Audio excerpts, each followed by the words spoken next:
You're sitting in a room full of people. Your phone is in your hand. There are voices around you, faces, noise, motion. And somewhere underneath your ribs, a small alarm is going off anyway. You feel completely alone.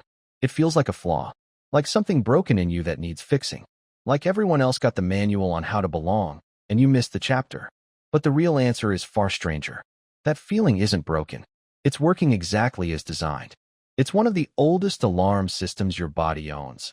Older than language, older than fire, older than the idea of a self you carry around in your head. And understanding why it exists changes what it means when you feel it. Start with hunger. You know what hunger is. Your stomach is empty, your blood sugar drops, and your brain sends a signal, go find food. The discomfort isn't random. It's a survival mechanism. It exists because an animal that doesn't notice low energy dies. Loneliness works the same way, only it isn't measuring food. It's measuring people. The psychologist John Cacioppo spent decades studying this, and his conclusion reshaped how scientists think about isolation.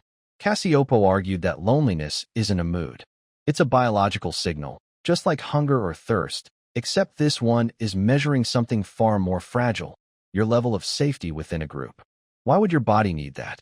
You can see traces of this same logic across the animal world. A wolf cut off from its pack doesn't simply feel sad. It loses its early warning system, its hunting partners, its backup.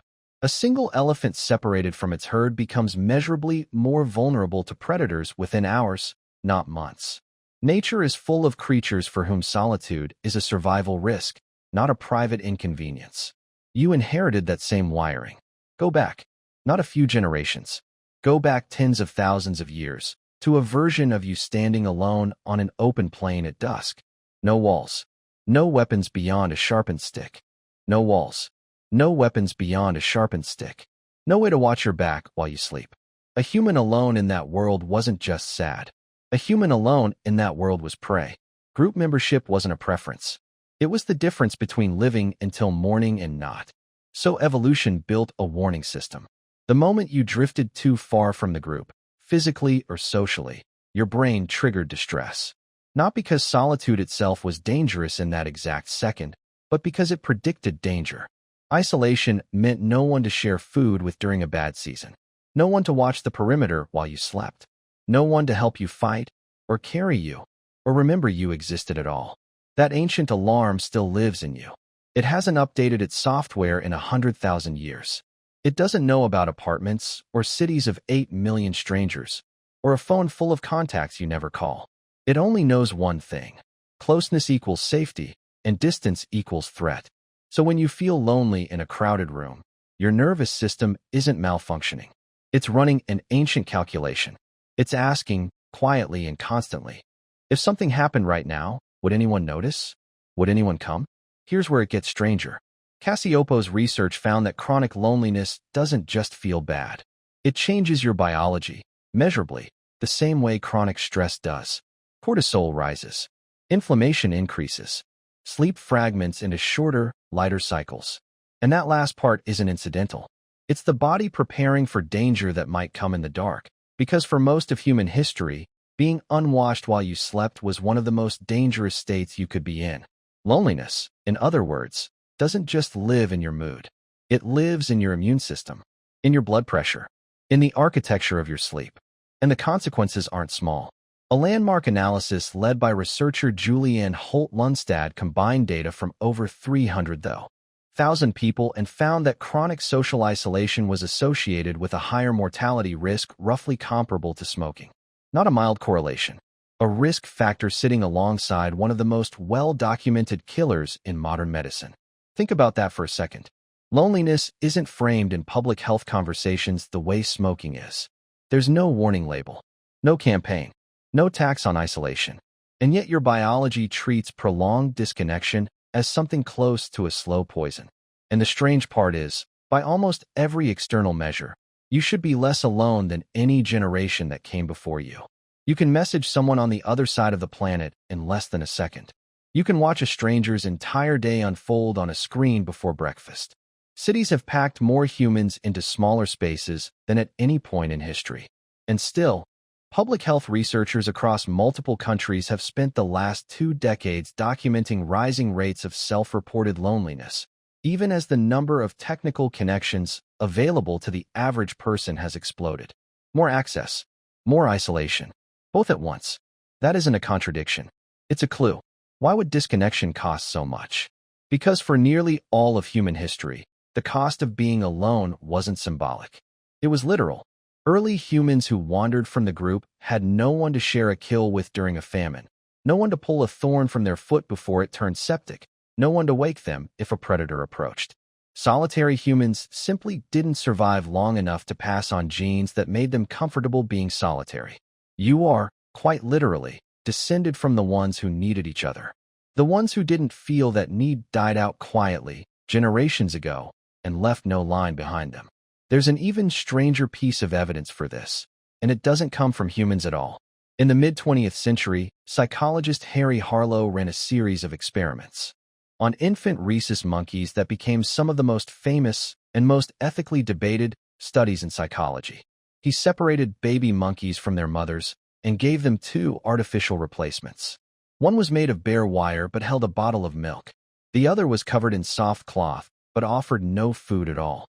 If survival were only about calories, the infants should have clung to the wire mother, the one that fed them. They didn't. The baby monkeys spent almost all of their time clinging to the soft cloth mother, only leaving briefly to feed from the wire one before rushing back to the warmth and contact of the cloth. When researchers introduced something frightening into the cage, the infants ran not to the food source, but to the source of comfort. Connection wasn't a bonus need stacked on top of survival. For these infants, in this study, comfort and contact functioned as a need in their own right, almost as urgent as food itself. That finding unsettled a lot of assumptions about what keeps a young creature alive. It suggested something simple and uncomfortable.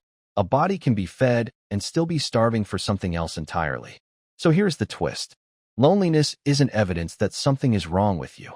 It's evidence that something is working correctly inside you, a system millions of years old, doing exactly the job it evolved to do. The ache you feel scrolling through a phone full of names you never call isn't weakness. It's an alarm built for a world of small tribes, going off inside a world of crowded cities and digital strangers, unable to tell the difference. And that mismatch may be the actual danger. Your ancestors lived in groups of maybe 50, 150 people at most, all known by face, voice, and history. Every relationship was load-bearing. Every person mattered because every person was rare. Now you can have thousands of online connections and still feel the same ancient alarm Cacioppo measured in his labs. Why? Because the alarm isn't counting contacts. It's measuring something your phone can't provide: felt safety. Someone who would notice your absence. Someone who would come. Researcher Robert Waldinger, who now leads the longest-running study on adult life ever conducted, tracking participants for over 80 years, has pointed to a strikingly consistent finding across that entire span of decades.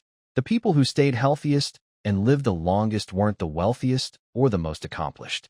They were the ones with warm, dependable relationships. Not the most friends. The most trusted ones. That finding held up across radically different decades. Across the rise of television, the rise of suburbs, the rise of the internet, the rise of the smartphone. The technology around the participants kept changing completely. The thing that predicted a long, healthy life never did. It wasn't career success. It wasn't fame. It wasn't even physical health in midlife, which you might expect to be the strongest predictor of physical health later on. It was the warmth of a person's closest relationships, measured again and again, decade after decade, in people who had no idea at the time which factor researchers would eventually find mattered most. So maybe the question was never, how do I stop feeling lonely? Maybe the question your body is actually asking, every time that ache rises in a crowded room, is simpler and older than that. Who would notice if I disappeared? That question used to be answered by proximity, by living inside a tribe small enough that absence was obvious within a day. If you didn't show up at the fire, someone came looking before nightfall. Your body still expects that world. It still runs the same quiet calculation it ran 100,000 years ago, even though almost nothing about your daily life resembles that world anymore. Now the answer has to be built on purpose, deliberately. By choosing a small number of people and actually showing up for them, again and again, the way your ancestors had no choice but to do. Not a wider circle, a deeper one. Cacioppo's later research suggested exactly this. It was never the number of relationships that protected people from loneliness's effects on the body. It was the quality of a handful of them. 3 or 4 people who would actually come looking mattered more than 300 who would only notice you were gone. That single shift, fewer people held closer instead of more people held loosely, is one of the few interventions that has consistently shown up across decades of research as something that actually quiets the alarm. Tonight, you might find yourself in a room full of people again, phone in hand, voices around you. And if that old alarm goes off underneath your ribs, you'll know what it actually is. Not a flaw, a signal tens of thousands of years old, asking the only question it has ever known how to ask. And this time, unlike your ancestors standing alone on an open plain at dusk with no choice in the matter, you get to choose how you answer it.